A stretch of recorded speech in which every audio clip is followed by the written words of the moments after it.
Hey everyone, it's me, Ali. It's been a while since I posted my previous video, Baldur's Gate 3. I continued playing the game, but it was too easy. As I continue the campaign, I realized the difficulty of this game comes from not knowing what you're going to encounter, and properly learning the game. But I already learned how the encounters work and what enemies I'll be facing. What can I do? Oh, tactician difficulty. That could be fun to play? What? No. Wait. Yeah, after thinking about it for many hours, I decided to actually give it a try. Honor mode, where enemies are very tanky and get extra passives, where the bosses got a legendary action and you only have one chance. If you screw up, you will have to restart everything or continue as a Dishonored adventure. You'll now see my full playthrough of Baldur's Gate 3 in Honor mode, something that actually gave me anxiety, but the good one. The same feeling I had when I played Elden Ring for the first time, and I didn't know what to expect. Now, join me on this journey to see if I'll actually be able to beat this challenge. Also, as an extra, I'll be giving some small tips and boss tricks I learned and that you could use if you ever want to play in Honor mode. Now, where do we start? Well, in character creation. Character creation is something that is very important. You want to use a race that can synergize well with your class. A Githyanki monk, a Tiefling paladin, barbaric orc, rogue halfling, mage gnome. These are just some examples, but at the end of the day, these are our only recommendations. So, first choose your class and then choose your race. Usually, it is better to choose powerful classes that you can't pick in the early game or that aren't given to you until you got a certain companion. Cleric, Fighter, Warlock, Wizard, Rogue, and Barbarian are decent classes thanks to the companions. So, Rangers, Monks, Druids, and Paladins should be the options that you should get for your character. It looks like the best option to use for this mode is the Paladin. It can endure enough with the heavy armor, it can deal a lot of damage with some spells like Divine Smite, and it has enough charisma to be able to persuade or intimidate some encounters. You remember when I really didn't want to use ugly characters? Oh my goodness! Well, I had to swallow my pride and become a half-orc because of his passive of not dying if I take lethal damage. So now, I'm going to be Ali the Paladin half-orc. Let's do this! The tutorial of the game is mostly easy, but there are some small things you should consider getting. I'll be using some footage of my Dark Urge Githyanki monk and other playthroughs because at the beginning, I didn't record my gameplay. I did most of what I usually do in all my playthroughs. I freed Brainy to get it as a summon, I freed Shadowheart from the pod, and used her to steal the sword from the Commander's Salt. When I finally got to the beach, usually you need to evade the brains of the Nautiloid. These enemies are very dangerous, so instead, jump over here and use this path to get more companions, and finally return to kill all the brains by making a surprise attack. With these enemies, you either persuade them or just drop the huge rock on top of them. The encounter in front of the Emerald Grove is really simple and straightforward. Just make sure that Will doesn't kill himself by jumping in the middle of everyone, or you'll lose a potentially good companion. I also bought some armor and continue to the Blighted Village. Blighted Village has many goblins that can be a problem, but you can just turn yourself into a drow and skip most fights to get all the XP. Just be careful with this goblin in particular. You can use your authority or charisma to convince them to leave, but there was a glitch that triggered a battle even when you already convinced them to leave. The solution? Just send one character to talk to them and the glitch won't happen. Unfortunately, I didn't know about this, so I had to fight my way out of it. Now, this is the map of Act 1, or the first part of Act 1. What I did is choose which encounters could be the easiest to get XP, get all companions, get good weapons that are quick to obtain, and finally defeat or encounter everything in the map. So it's time for a montage of me breezing through dialogue experience and some simple battles that are at the beginning. Get all the XP from the goblins of the Blighted Village, then battle against the skeletons inside the dungeon, just be careful with the traps, get Wither so he can be in the camp to change or adjust the class of my companions, kill the goblins that are in a cave near the Emerald Grove, get the XP of this small goblin outpost, heal the sleeping bugbear, recruit Scratch to my camp, go to Walking Rest and save the Duke. Using Will is a good option here to get extra inspiration. Actually, Will is very underrated, and his Warlock spells and inspiration points can be very handy, because every time you do something good, he gets inspiration. Kill some hyenas that are about to explode. Just be careful because there are some gnolls up in the rope that can turn the encounter into a nightmare if you are not prepared. Everything culminated until I finally got to level 4. Now that the easy parts are out of the way, it's time to get into the tricky and difficult encounters. First, kill the paladins that are hunting Carline. Take them one by one and make sure to bring her to have her vengeance. Now, I kill the gnolls near Walking Rest, and then the gnoll leader with the rest of the pack. Many people don't know this, but you can let the leader see you at the beginning of the encounter and use authority with him to make him a temporary ally. Make sure he takes a lot of damage and help him a bit to kill some enemies. And just like that, you kill 2 birds with 1 stone. Time for the Goblin Camp. Here I got 3 permanent buffs. The Mark of the Absolute, because you get extra dialogue and extra bonuses with some weapons if you have the Mark of the Absolute. So try to give it to everyone. I then got hit really hard by this guy, so I got the Loviatar buff. Don't wear him out entirely, Priest. I might have use for him yet. Not the worst technique, Priest. Good wrist movement, lots of enthusiasm. And save Bolo from the Goblin Camp, so I can get Bolo's Eye. Kill the Harpies and save the Kid Tiefling so I can get the mission from Mole later. I went back to eliminate the spiders in Blighted Village, but not the Matriarch. I actually got a bug from Lae'zel where she walked a lot and got spotted by the Matriarch. So she died and I had to revive her. I didn't feel ready, so I instead went to face the Woodwoods from the swamp, and with some Barrelmancy, they were easily defeated.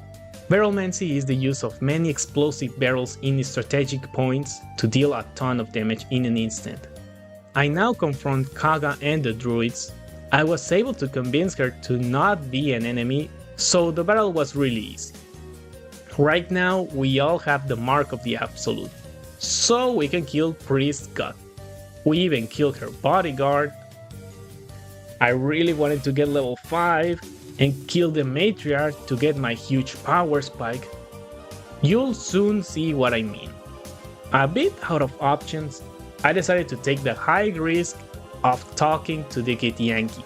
I was lucky to be able to convince them and get easy XP without combat. Be extra careful. There is a chance of not convincing the Githyanki. Remember, you're not the one that is doing the convincing.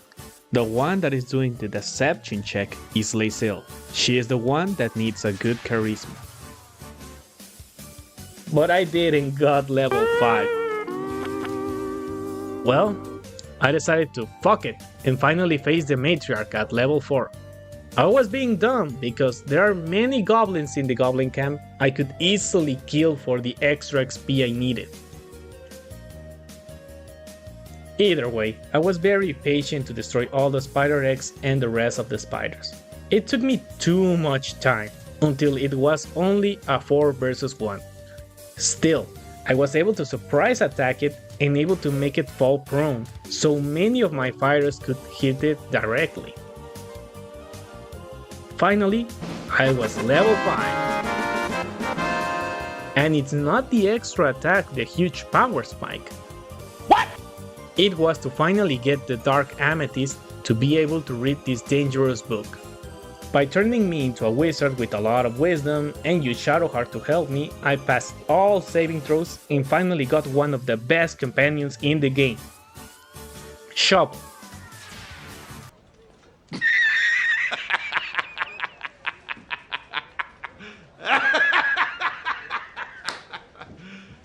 You serious? Yeah, by talking to her with certain dialogue after reading the book, you can summon her permanently.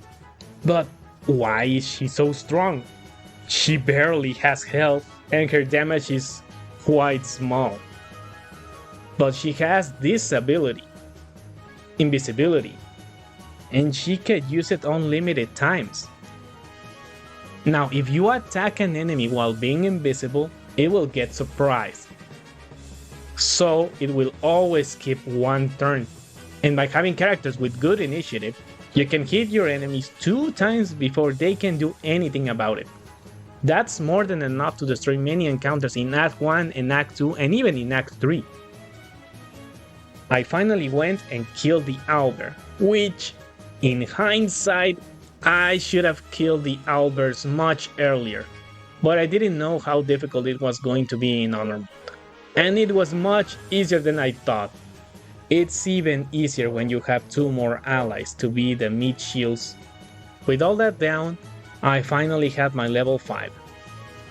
So it was time to finish everything I could in the Goblin Camp. From some small interactions, the fate of the Owl Cub, and getting rid of a lot of goblins. Yeah, boy. Of course, I don't want the whole Goblin Camp to attack me, so I was taking care of them one by one or in small groups. I even knocked Mintara unconscious to have her for later. Although, I got a small jump scare where one scrying eye found me, so I had to do a lot of strategy to kill it before it called reinforcements. At that time I didn't know that the eye takes 2 turns to call reinforcements, so I was completely safe with enough time to destroy it. Moving on, I went to the chamber of Dor Graspling, the last leader in the Goblin Camp, and with the help of Fireball and Barrelmancy, he was also killed very easily. With that out of the way, I completed Mole's quest of stealing the druid's statue, and I got her special ring. We all finally celebrated that night in my camp, but the job is not over. It's time to no rush on the fall Goblin Camp. Remember, no goblin.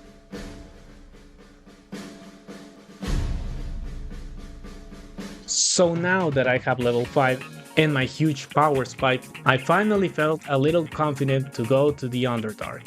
Getting here is dangerous, since bad positioning can instantly kill your characters because of the amount of cliffs and strong enemies that there are. That's why I decided to make a list of everything I'll be doing in the Underdark, and making sure to follow those steps in a certain order.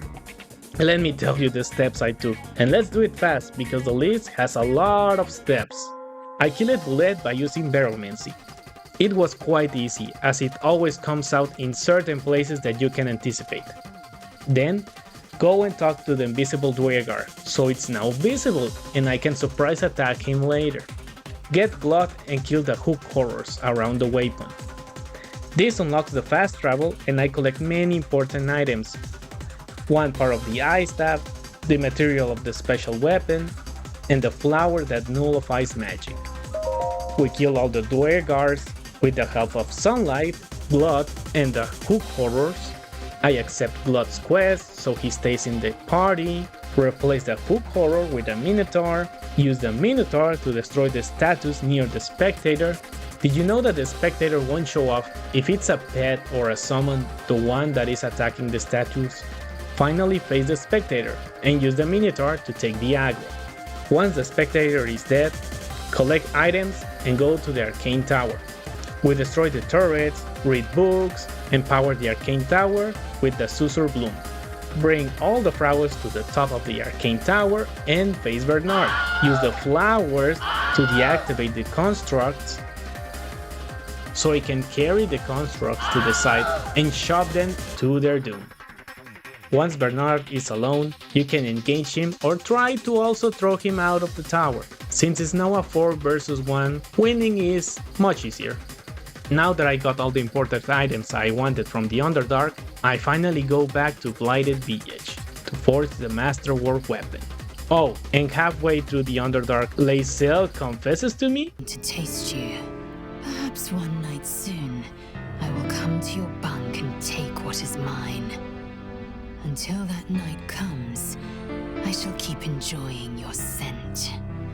I thought this wouldn't happen anymore, and I think it's fitting. A strong green girlfriend Kitianki for the strong green half-orc that is me. And even that night we have some fun! Let's continue with the adventure.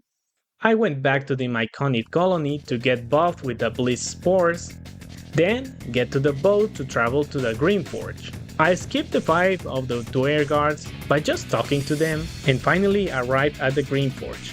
I wanted to come here quickly so I can take advantage of the Bliss Spores with all the dialogue and small fights I'll be doing. First the spider, then 2 Dwyer guards, then these weird enemies hiding in the room.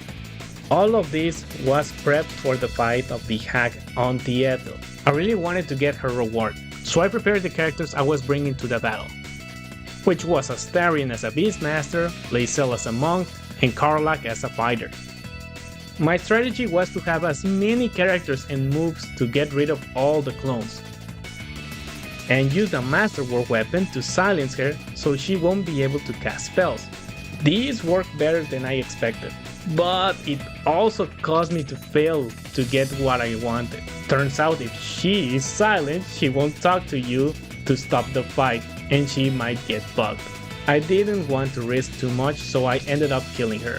Fun fact, this is the first time I killed her and got her reward, which is not good. You really need to aim to get her special hair reward.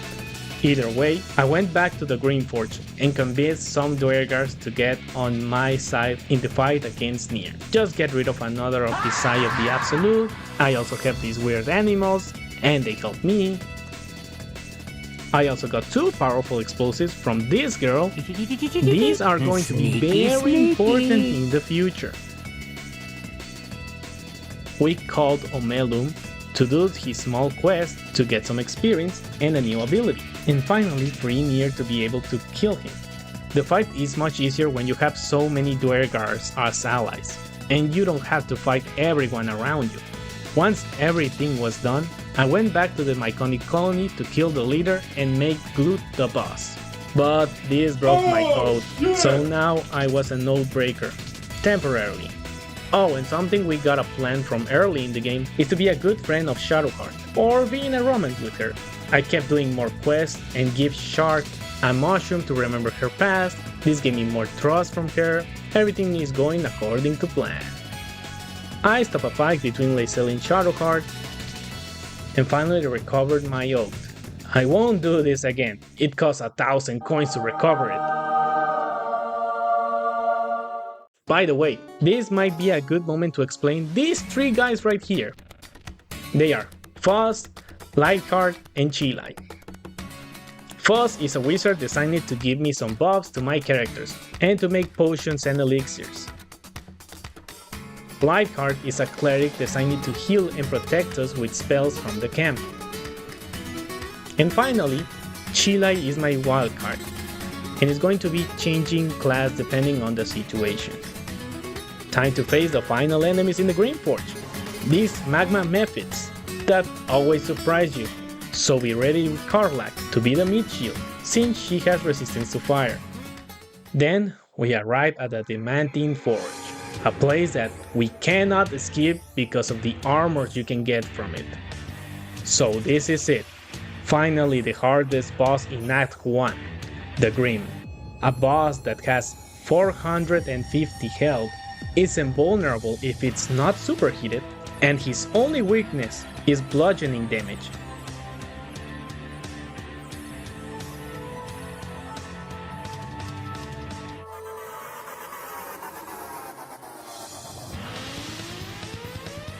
We all prepared, and we're ready to face this powerful boss with speed potions, warhammers, and a strength mount to be able to... Wait, what's that? Look up, it's a bird? It's a plane? It's an Alder from the top row! Yeah, I wasn't going to risk it, so I used the thick cheeks of Chile as a weapon of ass destruction. Hey, I have never used the Alder from the top row, and I learned some neat things about it. For example, it kills from the height, but be careful from where are you jumping. Having a small character doesn't matter to do more or less damage when you are transformed. And it's better to do all the boss preparations and the jump from here, and not over here. From this I only took care of some easy loose ends, and Act 1 in Honor Mode was finally done.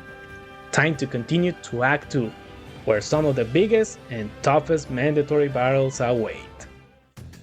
We continue our journey through the mountain pass, where we have to face the Githyanki Crash. We can't be messing around when it comes to them, so first we have to kill these Githyanki immediately before they can run. This is important for two reasons. One, they will close the door and complicate things for later. And two, these guys will make it really hard to steal from the Githyanki vendor. I think. Before we go inside, we kill these drunk kobolds for some extra XP, and solve the quick puzzle to get the key for the Blood of Lathander. And we go inside the Githyanki Crash. With the help of Lae'zel, we get inside without any trouble. And our first visit is the store. We need to steal many good things, like the dexterity gloves. I'll be using them for the rest of the campaign, and many other handy items. Time to go to the Satyist, or the weird machine that will definitely remove our tadpoles. But here I have a problem. I know that Lae'zel wants to hop into this machine as soon as possible, but this is a terrible idea because of the saving throws that you'll have to do for her to be safe. So instead I send her back to the camp, get Lifeheart to replace her, and finally I'm the one hopping into the machine. With the help of Shadowheart and Lifeheart, I can get a lot of buffs with some extra items like my ring and shield, help me pass all saving throws without any trouble. This gives me the Awakened buff, which gives me the ability to use all my Illithid powers as a bonus action. Since now we have all the items we want, it's time to face the big enemy in the crash, the Inquisitor. The strategy I planned was to have my best companions for killing one specific target. I thought that it would be able to surprise attack him, but he has the alert feature. And only two of my characters were faster than him, so they weren't able to one-shot him before he uses his legendary action. Oh shit! I miscalculated. Fortunately, I was lucky enough to just keep hitting him before his swords attacks us. So I was barely able to take him down and the swords vanish. This is the beginning of my miscalculations and unexpected events in Act 2. The rest of the fight was easy to handle, but as we won, we faced the Queen of the Gith, Blackgith. She appeared and demanded to go and kill someone inside the prison. I have to agree or else I will die. Also, I want to be on the good side of my Gith girlfriend. So, here we go. I mean, I don't have to kill the person inside, so... Oh yeah, probably I didn't show you my guardian in the first video. I did choose a Githyanki, so maybe I was destined to stay with a Gith girlfriend. Since I didn't kill my guardian, I had to show Lae'zel the truth. Oh, and I also got the buff Bless until the long rest. This was very handy to get rid of all the Giths.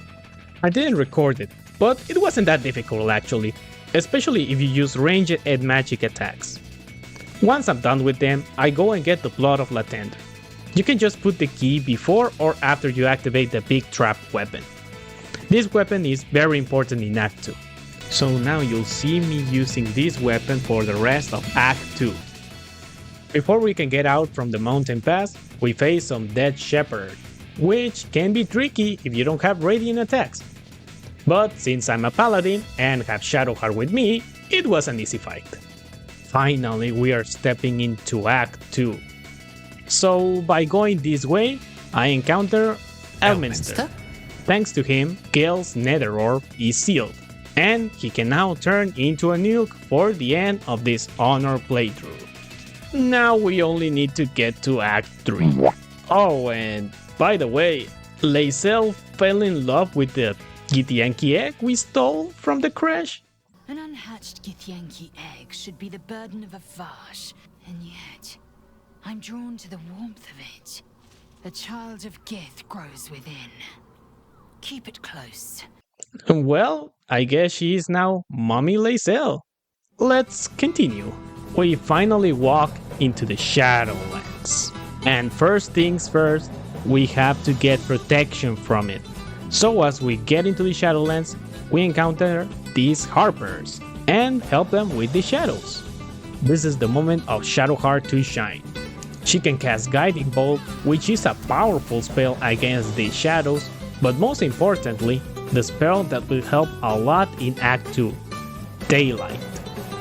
It reveals the shadows, make it harder for them to hide, they have disadvantage when they are near the spell, and you don't need a light source to protect yourself. So try to cast it every time when you are in the Shadowlands. Once we defeat all the shadows, we go to Last Light Inn, where Jaheira receives us with a warm welcome. After Mold saves us, we can go with Daemon. Now we can give Daemon many of the infernal materials we recollected through our journey. We acquire the Helldust armor for Karlach, the Helldust helmet for me, and the Helldust globes for Lae'zel.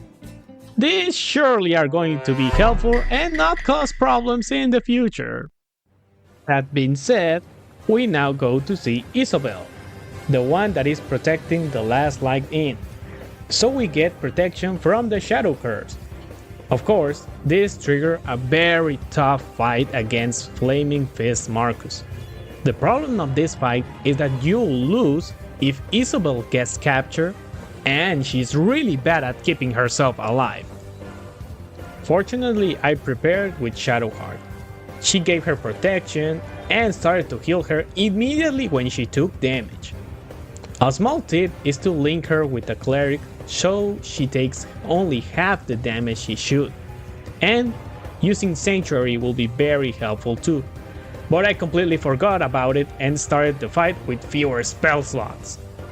The fight was very messy, but I was able to throw some health potions and survival instincts to make Shadowheart and Isobel endure the fight.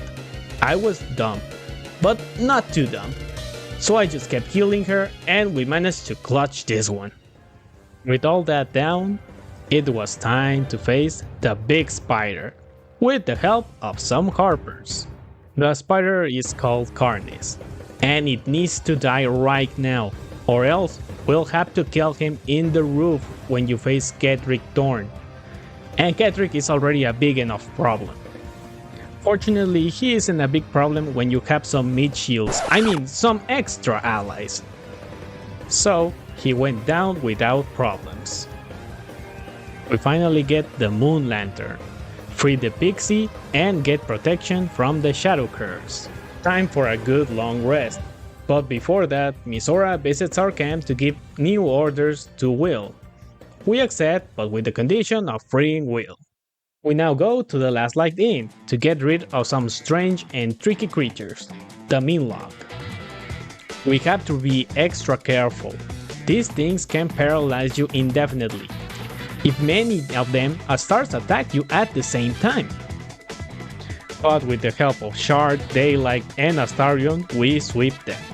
Also, I returned to Act 1 because I was also looking for the Albert cutscene. Just partial rest and don't worry about the supply camps. But I actually got another unexpected surprise. Lae'zel suddenly woke me up. I had never seen this scene, so I was very curious to know if she wanted to have more fun. And she wanted to have fun, but it was a different type of fun. Are you worthy? Of course I'm worthy. I'll prove it to you. She wanted to fight with me. I was a bit scared because she is one of my strongest companions, but I have the most armor and health in the party.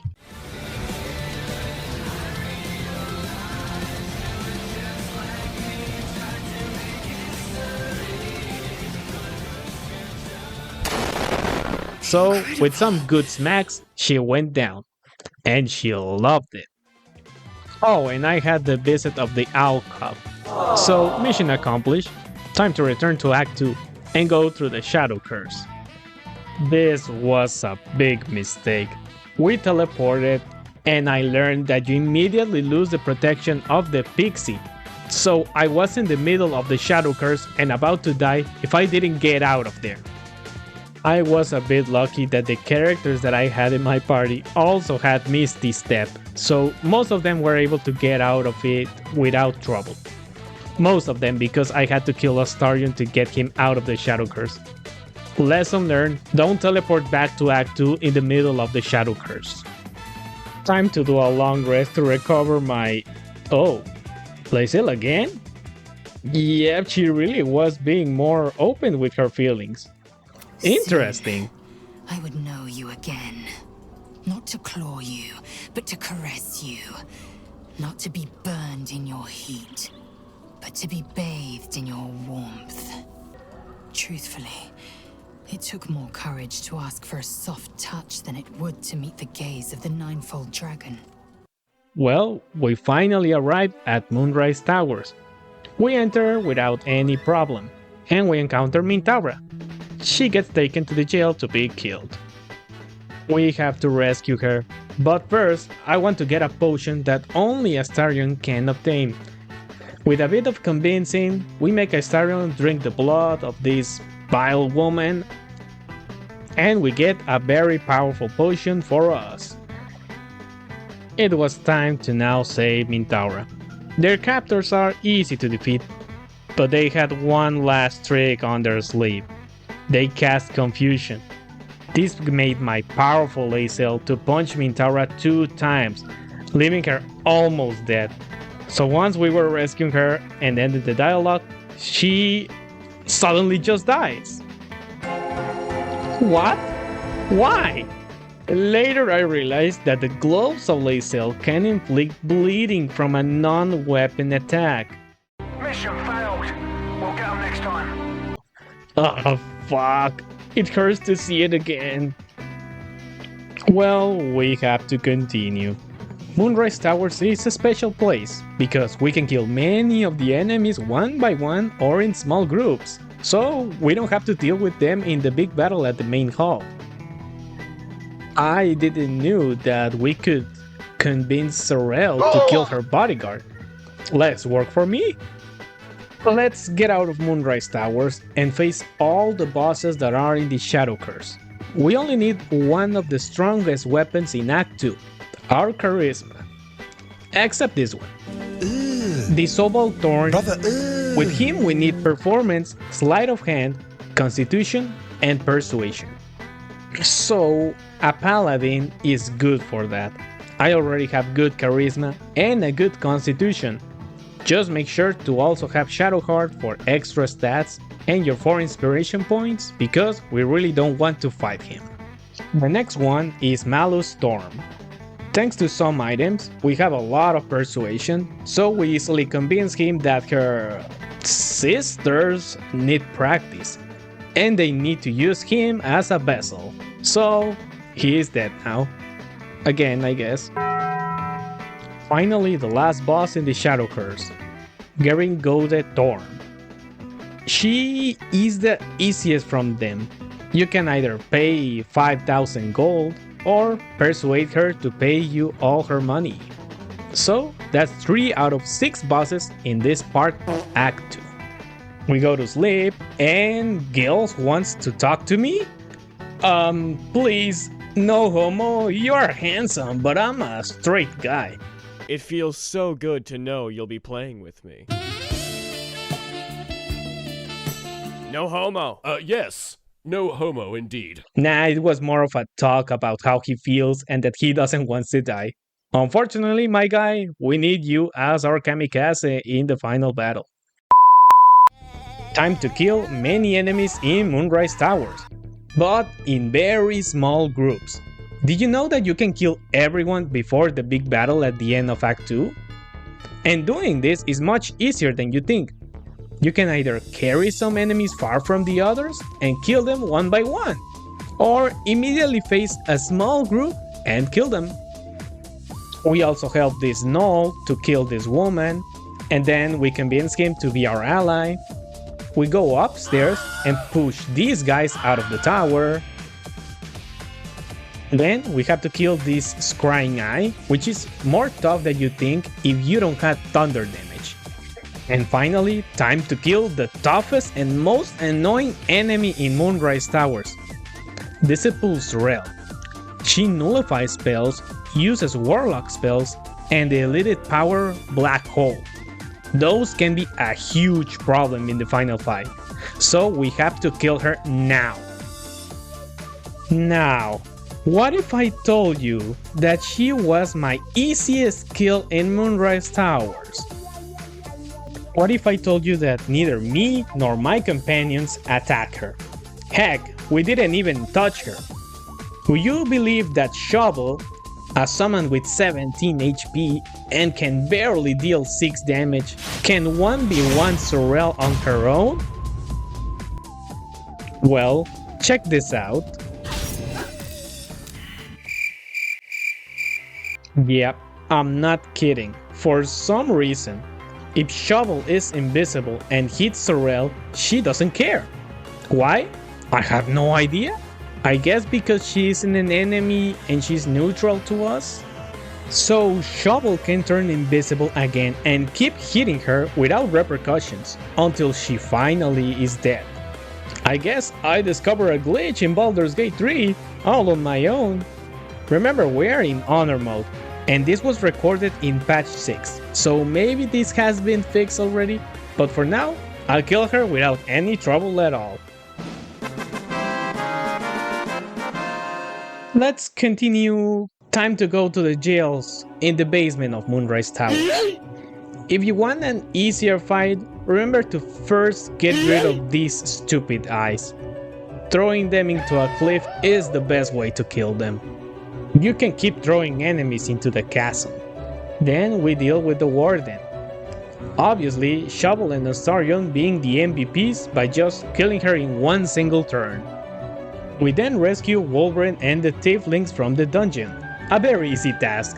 With all that down, we all return to the Last Light Inn. That was easy. By doing this, we get many good rewards. The most important is the Potent Robe, a good clothing for a warlock. In other words, Will. Our next destination, the Gauntlet of Char. Here we have many rough battles, or they can also be very easy. First, Urgir. He can be a very tough enemy, but if you have a lot of charisma and persuasion, we can just convince him to kill himself. That's now 4 out of 6 bosses. And finally, the big tough battle against Balthazar. This battle can be very rough if you are not careful, but you can also win this battle by not helping. How? Well, you have to use a wizard for this, usually Gil. He is the one starting this battle by talking to the skeleton servants. Once the battle starts, Gil is going to use Knock to open the door, just where Balthazar is hiding. So now, Balthazar needs to fight for his life against all Justiciar's Avengers. Now we only have to wait for like 20 minutes, and there is a high chance of Balthazar not surviving this fight. And he also gets rid of many of these enemies, so we can kill 2 birds with 1 stone. But keep an eye on the fight. You have to make sure that Balthazar and all his minions die. A good strategy is to keep your wizard hiding in the room of Balthazar as the fight unfolds. After that, you only kill the remaining enemies. And done. We finished 5 out of 6 bosses. We still have many others that can be considered boss, but I won't count them since they were simpler. As I said, he has a high chance of dying. It's like a 90% chance that he will die. But he might survive, so you might need to double tap.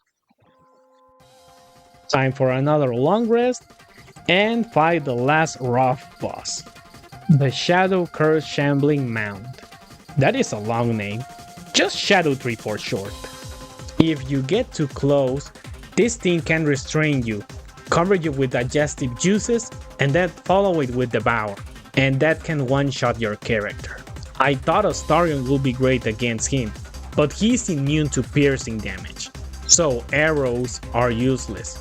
He has fire resistance, ice resistance, and immunity to lightning, so that already nullifies many spells. Fortunately, we still have other good spells that can be very handy. So I prepared with many summons, I brought Shadowheart to buff us, and finally used Hunger of Hadar and Cloudkill over the Shadow Tree. Cloudkill is going to be doing a lot of poison damage, Hunger of Hadar, acid damage, and a bit of cold damage. And the idea is to make it hard for that thing to reach us with the help of Eldritch Blast. And if the tree wants to attack one of us, it will be tempted to pull instead one of our many summons. Now we address Halsin's quest. His quest can be very rough, but I have the perfect idea to deal with it. We only need to block the portal so nobody can attack it. How? Barrels. What? For some reason, enemies can attack through barrels, so they have to either attack us or skip their turn. Just make sure to place the barrels correctly, and now we are good to go. Dealing with all these enemies can be difficult, but not too much if you have a good character to stop the shadow, so the others can attack from the high ground and keep a bit of the advantage. Big recommendation to use spells that affect the movement and last in the area for a while. Spike Growth, Hunger of Hadar, and Ice Storm are really good for this. And it's done! Although we still have work to be done. But now we have Halsing as a companion. Time to actually lift the curse of the Shadowlands. We have to rescue Daniel's half. He's also a boss with a legendary action, but at least he isn't too hard to deal with. We have strength in numbers for this one. And with the power of the spell Daylight and Healing, everything is easier.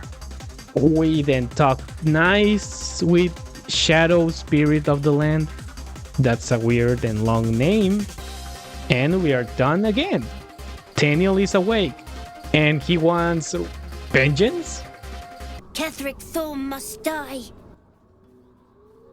Okay. Well, because we really want the level 10, we start fighting many enemies around the Shadowlands. Finally, it was time to do Charge Trials. These can be tricky or very easy, depending on you. And we have to let Shadowheart interact with the sacrificial bowls. Oh, but when it comes to doing the trial, you or any companion can do it. It doesn't have to be Shard. The first trial is very easy, just don't let the shadows see you. Astarion is great for this one. The second trial can be very hard or very easy. We have to fight ourselves. That's why we're gonna take off our armor and weapons and then start the trial. Time to wear our armor back? Hey, it's cold around here. If we do this, the copies won't have any weapons or armor to protect themselves. Is it cheating? I call it balancing our odds. Because we cannot attack any other enemy that isn't yourself. Or we're gonna get debuffed and it lasts until a long rest. The last trial is the one I hate the most. You have to go through an invisible path, and you can easily fall and die instantly. Fortunately for me, I did it on my first try. We still have another room to deal with. Killing the enemies and solving the puzzle is simple. So we collect some armor and the spear that can kill the Night Song.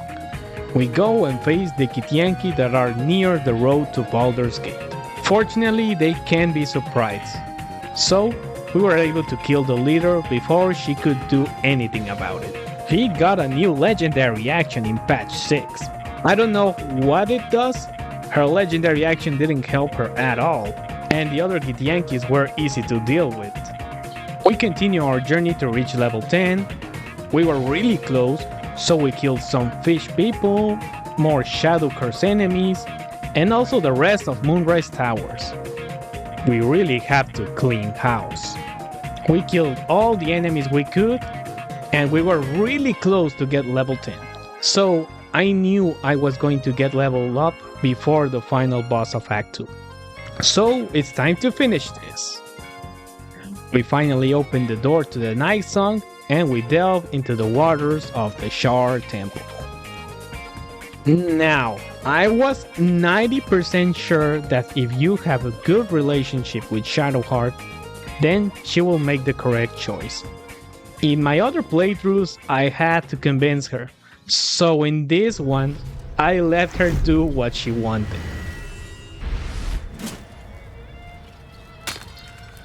Thank God. I let her check that if you have a certain amount of friendship points, she will always spare the Night Song. Time to have the huge battle in Moonrise Towers. Or that's what I would say if I haven't killed them already. So Jaheira won't die here. I hope. But did you know that there is a battle in the basement of Moonrise Towers? More experience, so here we go. The battle was super easy, barely an inconvenience. All thanks to Astarion and the power of never skipping my turn. By getting out of the basement and then returning, I got my turn back every time. And because it's my turn and I haven't ended my turn with my other characters, well, Astarion can do this all day. We prepared our team to defeat Ketheric Thorm, and took Jaheira with us to the roof. This is the beginning of the end of Act 2. We first took all the Necromites, or they could become annoying. Now, time for Ketheric Thorm. Nightsong managed to get close to him and hit him, but she also got hit hard. Fortunately, we managed to use ice to make him slip, then blind him, and I hit him really hard too. With only 2 of my attacks, he already had enough, and both escaped. Let's take a long rest and the last preparations to go into the Mind Flayer colony. I got the blessing of Shar, then drank some elixirs, and got many buffs. I brought Astarion because he is the best character I have when it comes to killing one single target, Shard to give extra buffs when we are inside the colony, and just in case if any of us is in low HP, and Will to give us some AoE spells, and for a little extra we can get if we bring him with us. Here we go! Let's go! It's very recommended to kill the Intellect Devourers immediately, because there are many fights in this place that can happen, and they will join the fight to attack you from behind. We continue, and time to show why we brought Will to this place. Mizora is captured here, so we have to free her, or we'll lose Will forever. So, there you go, Mizora. You are free. But before you go, we persuade her to give Will a small reward. This is a special rapier that is really good for warlocks, and it also gives us a devil companion to the wearer. In this case, Will. We also free these people from the pods, which includes Zevlor and fights on Mind Flayers. We managed to deal with all the enemies in the colony. We just had to be careful. Oh, and I also got Brainy. Yeah, I call us Brainy, okay? So now I have two disgusting but very helpful summons, Shovel and Brainy. Before we continue, I grabbed some Nautiloid tanks and we healed ourselves before the final battle. Shard also gave us aid, so we all have a ton of extra health. We entered the arena by sneaking and using some invisible potions, especially for Scratch. He is more important than you think. Once we are all positioned, the battle begins. I reveal myself and I'm the first one in battle. I then send Scratch to free the Night Song so he can actually deal damage to Ketheric, and so she can also help immediately. Astarion joins the battle, then Will, and finally Shard by healing the Night Song, because some of the damage carries on from the last battle, and also the rest of my summons. The battle went smoothly. I wanted him to attack me because of the mirroring, and he could barely hit me. So, the first part of this battle was easy. But this was only half of the battle. It was time to finally face the real tough boss.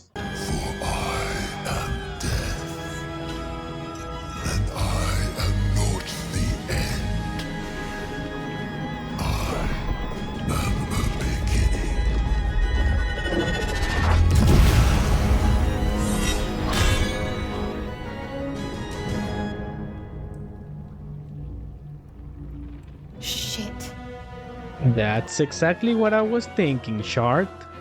Because it was his turn, I was prepared to take a good punch from Mirko, but he decided to take a swing on Night Song. That's better for me. She even retaliated well. It was time for a really long and tedious battle to see who managed to win the final... Wait, really, Will? Okay, fine. You can do the same thing that Gale did in Act 1. Okay, do your thing. Bombs away! Yeah, do you remember this scene from the previous video? I also got these two powerful explosives from this girl. These are going to be very important in the future. I wasn't going to risk it, so I brought a lot of explosives, some Nautiloid tanks, and the special explosives from Act 1. Bomb has been planted. I wasn't sure if I was going to be able to one-shot it, but it is possible. That's why I use Mirror Image, to be sure that I will be allowed to put all the explosives near him when Ketheric transforms into Mirko. Well, we did it! We recruit Jaheira because we'll need her for the last companion, and time to finally go into Act 3. This act was something else. So, the first thing we have to do is defeat the Githyanki Honor Guard of Orpheus. This is usually a very easy battle, but this is the first of many things that are not gonna happen as I planned. The two remarkable parts are that I changed my class and accidentally lost my ability to use heavy armor, so I had to improvise and use a random medium armor I fortunately had in my inventory. And I accepted the Astral Tadpole. Now that I'm finally on Act 3, what should I do? Besides the main story, there are many quests that I could do before the final fight. I was thinking and I got an idea. What if I try to give a happy ending to all my companions? Except you, Gale. Sorry. You'll later see why we can't give you a happy ending. And it's not only because of what you think it is. First things first. I convinced all my companions to use the Astral Tadpole and became partial elitists. Make sure to have all inspiration points ready and guidance. At this point, it doesn't matter if we'll all look ugly as fuck. We need all the advantages we can get. And this one is very good. Having the ability to fly is really helpful, plus some extra abilities. Then, I wanted to unlock all the map of the first part of Act 3. So I decided to there! talk to the Stop! guards in front of the gates. I knew that after doing some quests, the Iron Gnomes would come and help me so I can skip the battle. They did help me, but we didn't skip the battle. I don't know if it was a bug, or a different dialogue, or honor mode changed to the enemies. Either way, we had to kill all these guards and the Steel Watcher. I told you that a lot of stuff won't happen as I planned. And be ready because more are coming, like this one with Orin. What I did know that Orin can shapeshift in many characters, but I didn't know that she will be this random reporter. And I really wanted to keep her hidden, so to be able to use a cheesy tactic, but I guess no cheese for me. Well, the first thing we have to do is to get all the items, armor, and weapons available with the merchants and stores. Remember, we're not stealing, just borrowing. Borrowing these items are necessary to save your life. Then I did part of a quest, investigate the suspicious toys. Remember, this quest is more helpful than you think. It's gonna give us the admission pass so we can go to Gortash Castle without needing our charisma, and later this quest will give us the necessary explosives to beat the game. I kept walking all over the map to get more experience, kill some easy enemies, and start more quests related to my companions. One of our main objectives is to be level 12 as soon as possible. After all this, we go to the circus. We have to persuade the guy, but that's no problem. Now, the first thing we need is to commission the statue from Boney. This is a permanent buff, and I can get it for 5,000 coins, which is nothing after all the stuff I stole. I mean, borrow from previous acts. Not stealing, borrowing. We of course talk to Akabi, the cheating genie. So I go to the jungle and get my first legendary weapon.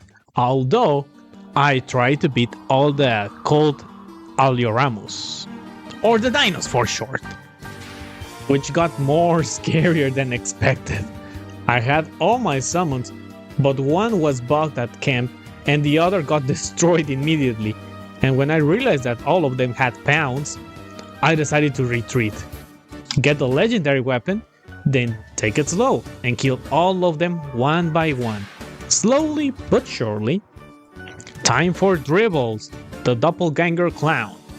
I managed to dodge the attack of the dog, and the battle was smooth and without problems, because I already made one of the cage of the animals impossible to open. As the fight ended, I also stole the Spellmite gloves from Lucretius. I won't be doing that stupid annoying quest of finding Dribbles the clown. Time for a long rest, and we get a visit from Queen Blackhead for one last try to make Lae'zel go to her side. Of course we say no, because our main goal is to save Orpheus and make a rebellion against her. For the next day, we continue doing more quests and killing some enemies, like saving Consular Floric from being executed. Killing a ton of doppelgangers, we surprise attack some of them, we help the Spirit Amulet with his quest, we help these people to kill some enemies, and then we also kill them because we want the cargo for us. Some of the battles were a bit unnecessary, but we got the XP to be level 11. Another long rest, and I finally got my main plan on what to do for Act 3. So listen up people, we have to kill Gortash and Orin. Gortash is easier, but we need to talk to him so he goes to the room on the top. But before he goes, we have to infiltrate it and sabotage it, the shield generators. Then, Will's father is going to be in prison, so we have to rescue him, and not take too many long rests or he will die. We also have to disable the Steel Watcher factory, and save the Gondian slaves. So we also need to save the families of the Gondians from the Iron Throne. But the moment we go to the Iron Throne, Gortash is going to turn against us, and also the whole castle. So before doing anything related to the Steel Watchers and Gondians, we have to enter the castle of Gortash and get all the important items that are in the castle. That includes Answer, the dragon in the basement. For now, let's go to the city and not to the second floor. We have to buy all items in the stores and certain basements. But we have to be careful because we don't want to trigger Orin's kidnapping. Or we'll possibly lose one of 3 companions, Gale, Lae'zel, or Halsin. I cannot risk losing any of them. I need Gale for the end and his powerful spells. Lae'zel is my couple and is also one of my strongest companions. And Halsin is a companion I want to use for the Iron Throne. Also, I want to use Contagion on Orin. This is all part of a plan to make her fight a lot easier. So the sewers are restricted, because I want Orin to kidnap Yenna. But I shouldn't worry about it, right? Since it will only trigger if I go down the sewers, right?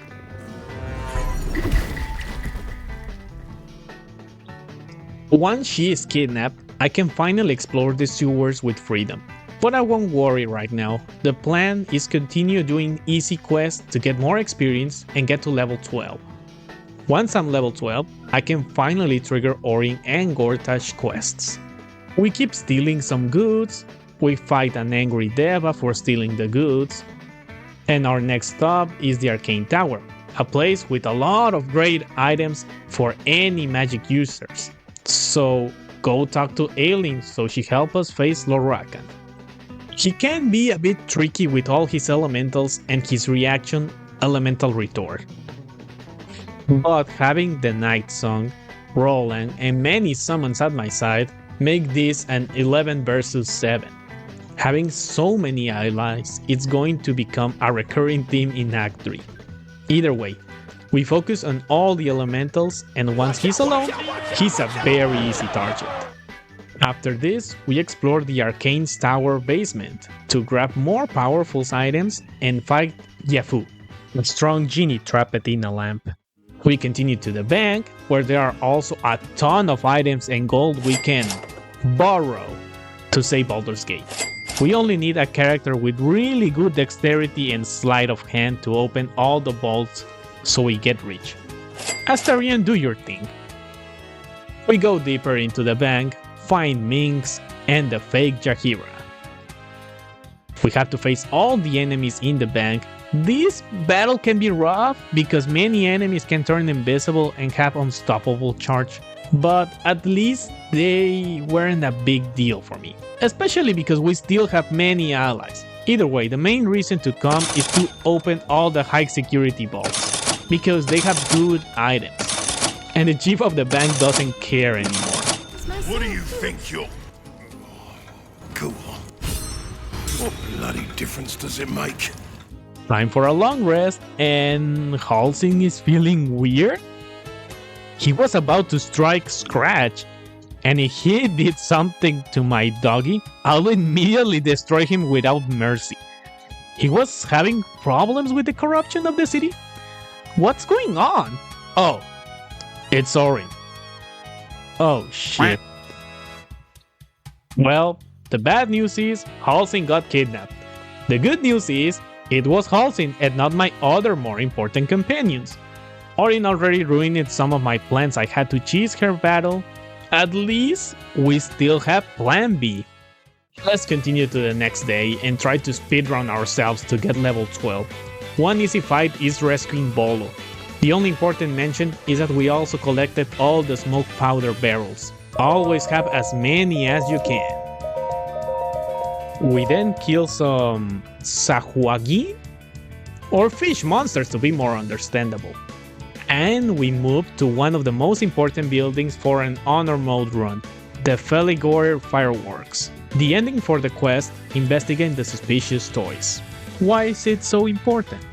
Because they have a ton of explosives in the basement and on the 3rd floor.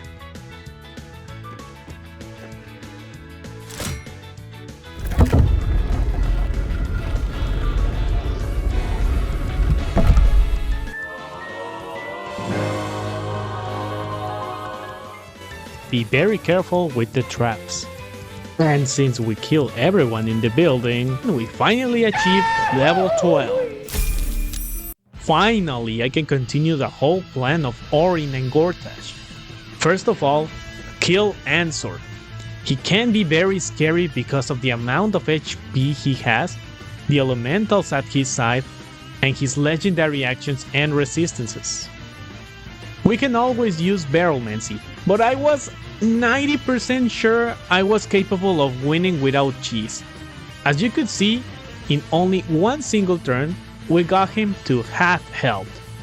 He obviously started charging his Storm-Heart Nova, but we got behind many crystals and we were fine. Time to end this dragon.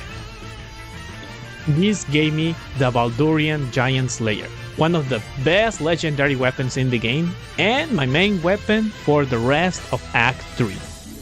I went back to check if I was missing any explosives on the flare going fireworks, and suddenly I got ambushed by a lot of flaming fists, at least 20 of them.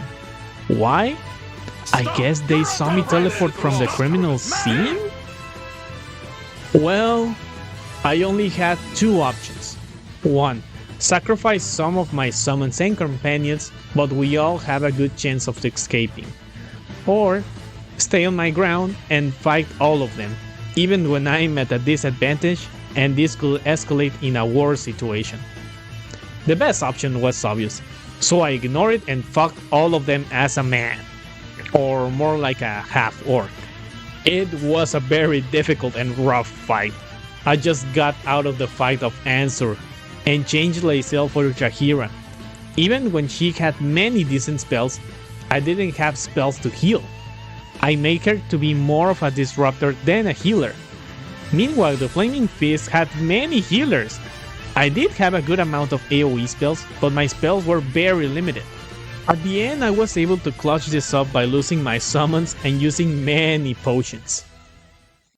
Let's take a long rest and then continue my plan to kill Gortash. We attend Gortash coronation, so he and Will's father can finally move from this floor. Then it's time to sabotage the third floor, where we'll be facing Gortash. It can be a bit tricky to get up without being noticed, but because we are partial elitists, we can fly and get to the top without problems. Hey, Ali Editor here. It looks like you can leave these force generators specifically, because some of them are malfunctioning and can debuff Gortash in the middle of the battle.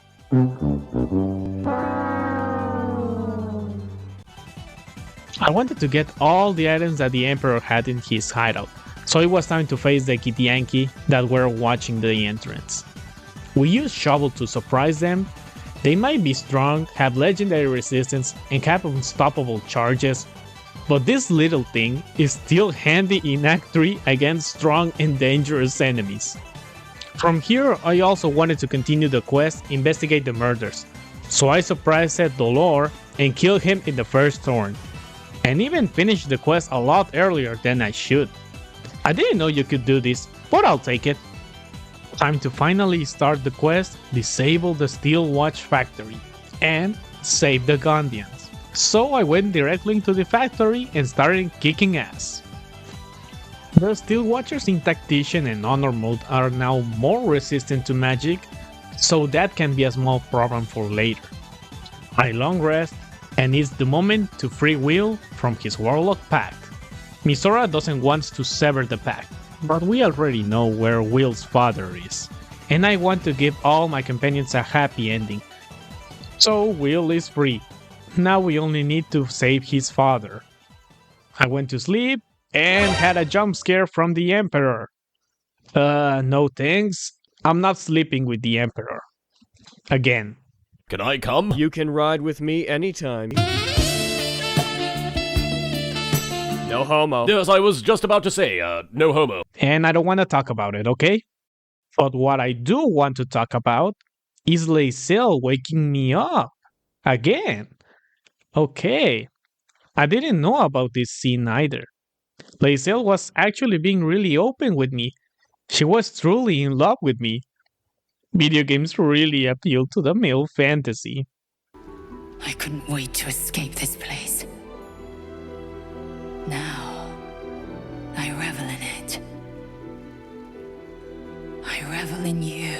You showed me the betweens and beyonds. Between war and peace. Beyond passion and obsession.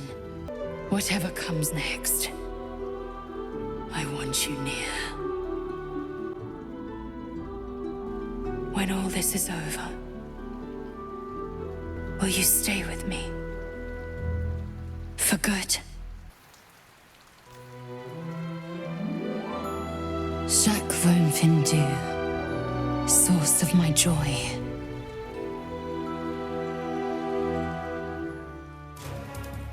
Now it is time. Time to go to the Iron Throne and save everyone in there. The Gondians, the Duke, and Omelu. Since I already know what to expect down there, it wasn't difficult. Especially because we are 12 characters going into this mission. Also, being able to fly makes us very mobile and fast enough to kill the fish monsters without troubles. I already made a video about this, so I did almost the same things from that last time. But now the big difference is that I also had to save the Duke. First, we deal with the fish monsters, and then we get them out. Many fire spiders usually try to kamikaze at the Duke, so I use Dimension Door to get him out immediately to safety. Not much else to say, but we almost save everyone. The fish monsters kill one unlucky Gondian, but I'll still take it as a win. Mission complete.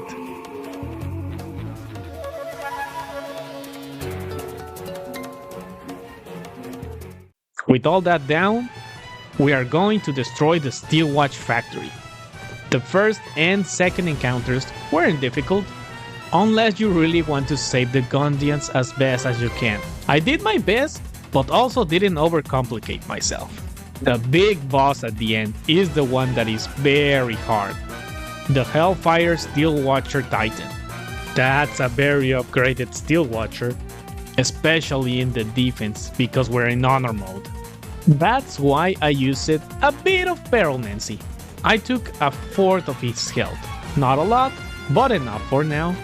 I kept striking with more attacks like Chain Lightning from Gale, then I used Giant Form and toppled the Big Fall, plus my critical strike and a level 3 Divine Smite. All of this combined made the Titan remain with only 1/4 of its HP. Finally, Lae'zel came up to strike the Titan 7 times, and with all that, the Titan was dead in the first round. We didn't even let him take his turn. The rest of the Steel Watchers were easy to deal with. We already destroyed other Steel Watchers, and these weren't that different from the others in the streets. Yup, only one left thing to do.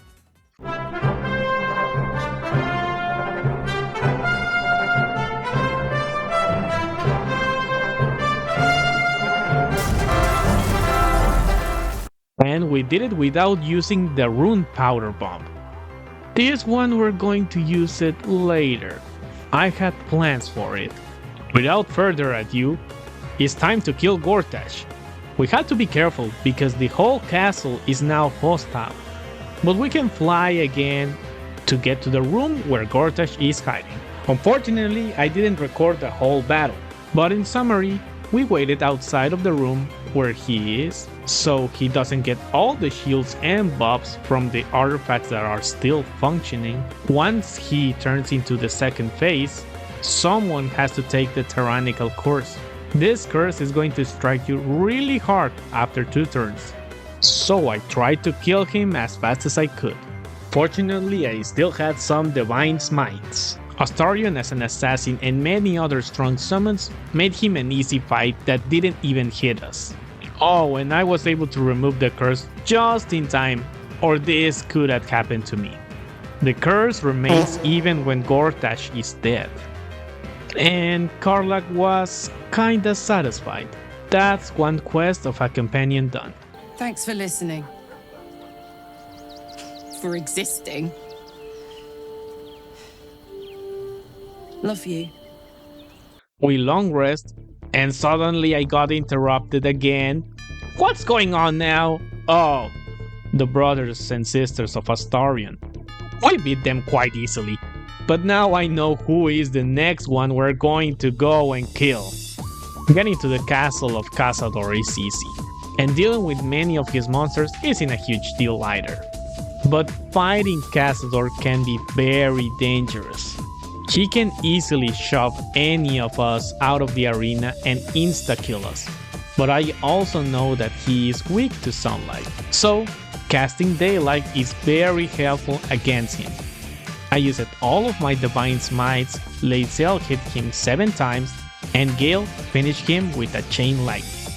Once he was defeated, we only had to clean house.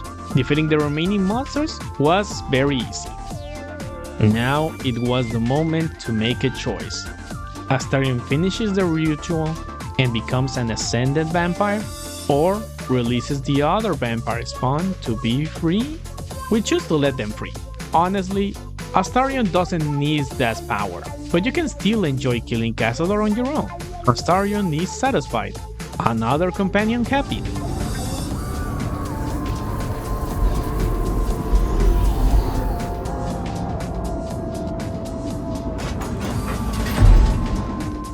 The next ones on the list were Jaheira and Minsk.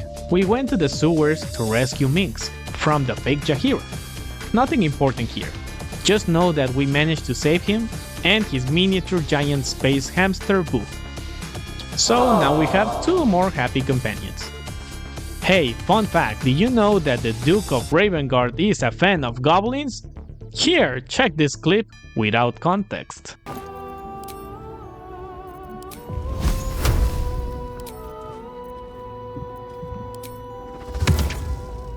Your actions have drawn the ire of someone nearby. A fight. Damn it! What have you done?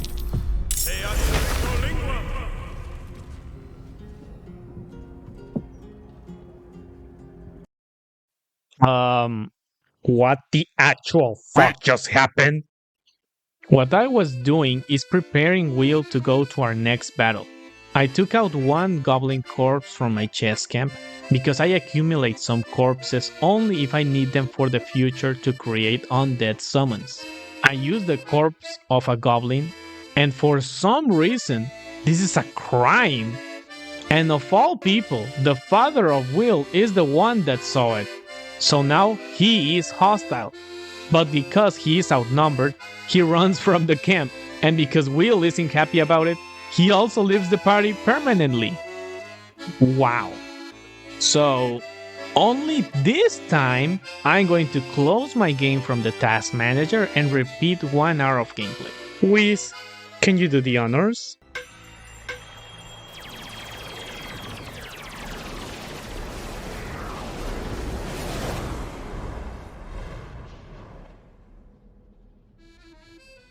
Look, I'm only doing this 1 singular time for 2 reasons.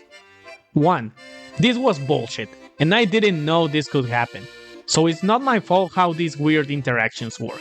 And 2, Will is one of my strongest companions, and I really needed him for many battles to come. He also left with all the items and equipment he had, so I wouldn't be able to replicate another warlock like him with another companion. That being said, let's finish Shard's quest. So, to the House of Grief. We know that Shard is gonna be punished, so we're not gonna even give them the chance to talk and immediately start the fight. I know this fight can be very hard because they use the shadows to teleport at us and immediately strike us. Unless there's too much light, so time to use the spell Daylight. Again, the battle was relatively easy, since we didn't let them get close to us with Hunger of Hadar, Wall of Fire, and Eldritch Blast. In the end, they didn't even hit us with the exception of 1 of my summons. Shard finally found her parents, and unfortunately she had to kinda sacrifice them to let them be free from the goddess Shar. A fine ending for another of my companions, although she was very sad. So a nice hug was needed to make it a happy ending.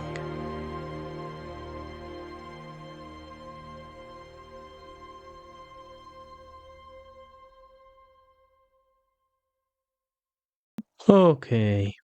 The next day, I wanted to see if I could recruit some allies at the guild hall. But a big battle erupted. I knew that some of these enemies were going to attack us. They were no problem. But what I didn't know is that the allies I wanted to recruit also turned it against me. And I didn't have my strongest companions, so it was quite awkward. But at least they have a decent strong build, so even when I was in a bit of a disadvantage and Jaheira was having a bad time, we managed to clutch this up.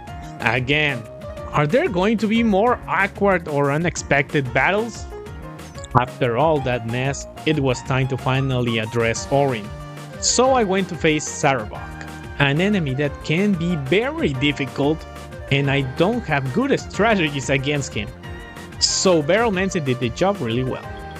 I was nervous because he wasn't moving, but I guess it happened because he didn't have a clear path to where he was supposed to go. Either way, he was killed easily by Astarion and me. Her 3 other allies weren't difficult to handle once Sarabok was dead. With all that down, we went to the Undercity ruins to face Orin. There are many difficult encounters and obstacles in the way, but with the power of one invisible potion and fly, Astarion easily skipped everything, and once he reaches the waypoint, we can all catch up to Astarion. Now, Orin is a very difficult encounter. She has many charges of Unstoppable that can get refreshed every turn if we don't kill the enemies that are making a ritual. And in Honor mode, we can instantly die if we don't kill somebody while the ritual is active. How am I going to handle this impossible Battlemancy? Yeah, Battlemancy. But this time, Halsing is over there. So we have to be very careful with the amount and positioning of the explosives. Oh, and remember that we can send summons to place the barrels, because they won't trigger the dialogue to start the encounter. Once the battle started, we immediately focus on Orin to remove her unstoppable charges. That's why Magic Missile exists. I got a bit nervous because Orin was able to transform into her Slayer form, so it's smiting time.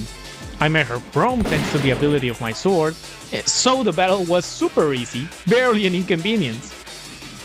I got the last Netherstone and rescue Halsing. Time to finish the game, right? Right? Not quite yet.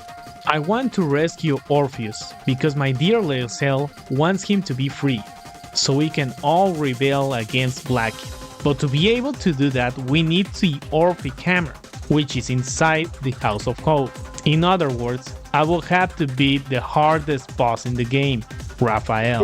I mean, he could just give me the hammer if I make a deal with him. It's just that easy. Even Lae'zel wants me to accept the deal, but we don't negotiate with devils.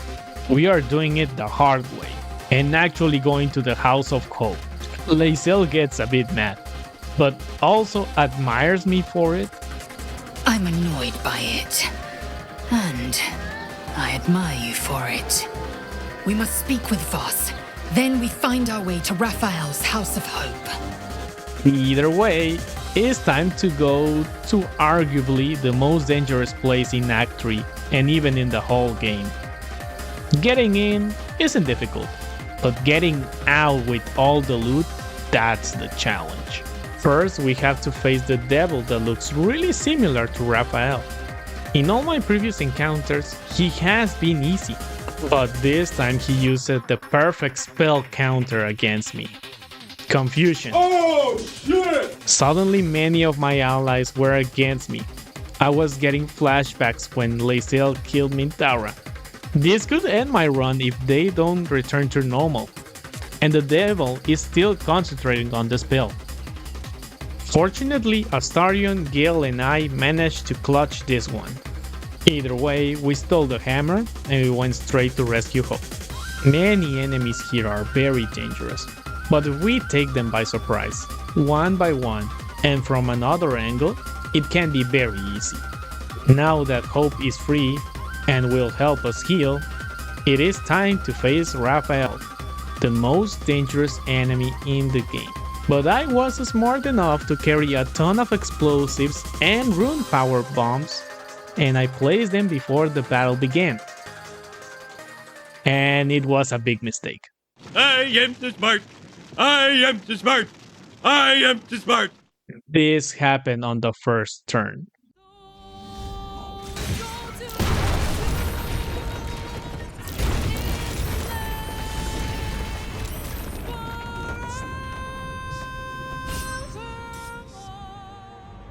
My original plan was to put a glove of invulnerability to my whole party and then explode the bombs. But Jurgir wasn't part of my plan and he had a lot of initiative, so he was going first and detonated the trap prematurely, so we all got caught in the explosion. Bad news is, we're at only 1/3 of all our health. But the good news is, the trap worked, and it got rid of many enemies and all the towers that heal Raphael. I immediately grouped up and tried to heal all my teammates. Once we were all recovered, we continued the battle. The rest of my allies had the task to kill the remaining enemies. Meanwhile, I'll be facing Raphael himself. He tried to beguile me, but failed it every time, so I kept hitting him hard. Then it was finally his turn, so he ascended and threw Ravaging Inferno. But it was against the teammates that were in the Glove of Invulnerability. He was finally on his own, and we all continued attacking Raphael with all we had. At this point, we were 8 versus 1, so it was only a matter of time. The difficult part was keeping hope alive, but I got lucky and everything turned out well. To be fair, I was 90% sure I was able to win this, but I had my doubts when everything exploded much earlier than it should. And the reward from Hope is going to be very helpful for Lae'zel. It's absolutely preposterous that any of us are alive. It was finally time to end this. We either win or lose everything in the process. We became invisible to skip some battles and went straight for the Nether Brain. We failed to get our 99 DC check, and we were saved by the Emperor. The Emperor wants to kill and use the power of Orpheus, but that's not part of our plan. We have the Orphic Hammer, so we say goodbye to the Emperor and free Orpheus. The main plan is to just go up and let Gale sacrifice himself. And it would take one wizard to unleash a cataclysm powerful enough to tear apart the brain's very being. We have no choice but to consider using the orb. So let's go. I looked at all the allies I had, which were a lot more than I anticipated. Well, they won't be needed. I used Astarion to sneak around. We only needed one of my companions to reach the Nether Brain. I tried to use invisibility, but there are many enemies that can't get rid of it. I was panicking, but fortunately Astarion had enough movement to fly to a safe spot. He then drank another invisible potion, and he was able to reach a checkpoint. In this part, he continues moving forward without problems, because these enemies cannot reveal invisibility. When we reach this, Gale teleports us out. You brought me right where I need to be. I have no right to ask more of you. It's time I spirited you to safety. But this is a fate I must face alone.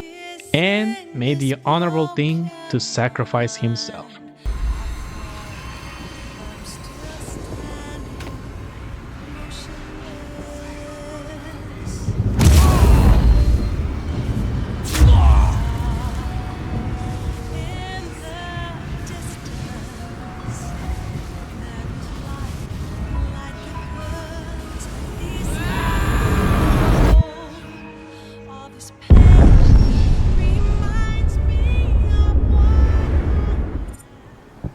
Time to celebrate!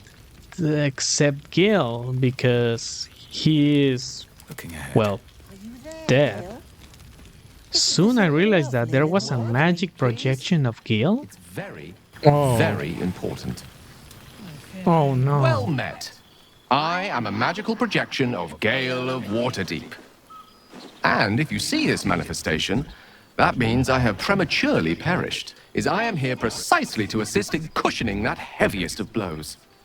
I have been entrusted with the delivery of a letter, to be given to one who cared most for me in life. I hope these words do something to ease the tragedy of my untimely and, honestly, quite unexpected passing.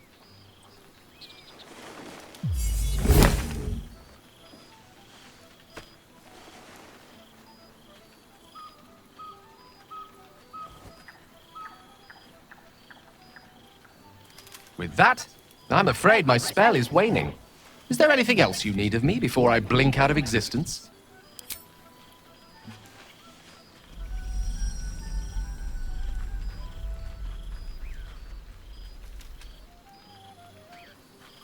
How fortunate I was to know someone like you.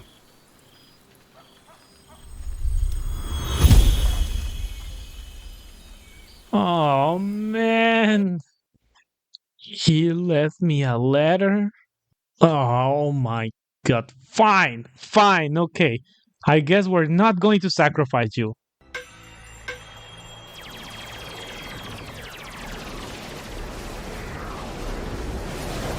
I mean, the original plan was that nobody was going to turn into a Lilith, and we're going to use the orb to destroy the brain. But the game forces that somebody has to completely transform. Fine, Orpheus will transform. And we're all climbing the brainstem for the big final battle. No more sacrifices. This is truly the end.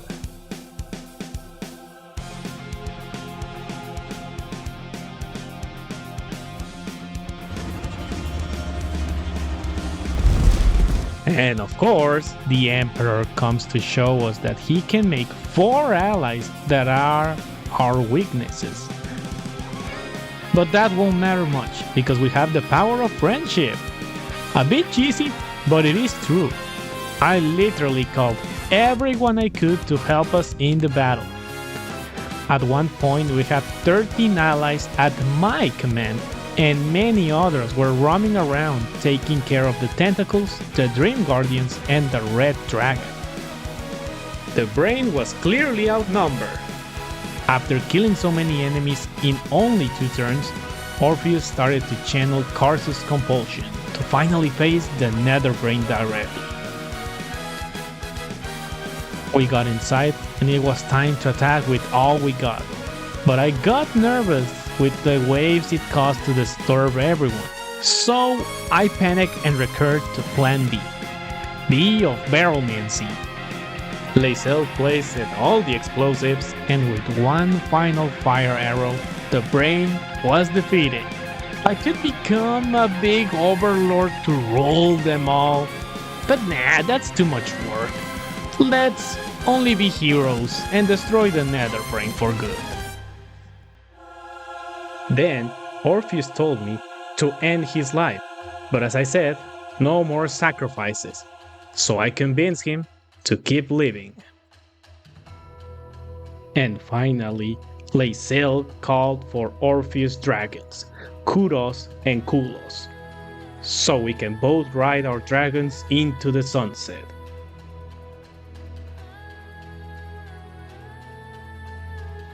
Thanks for following me through the journey of Baldur's Gate 3 in Honor Mode.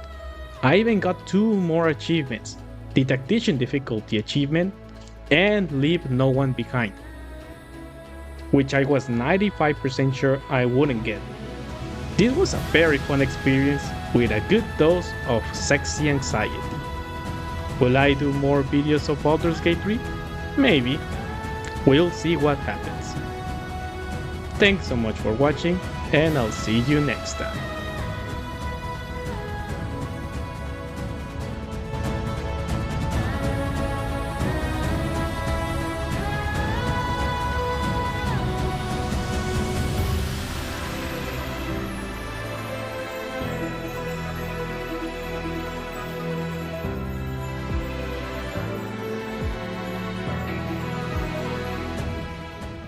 You can be my wingman anytime. No, you say. You can be mine. No homo, right? All of the homo!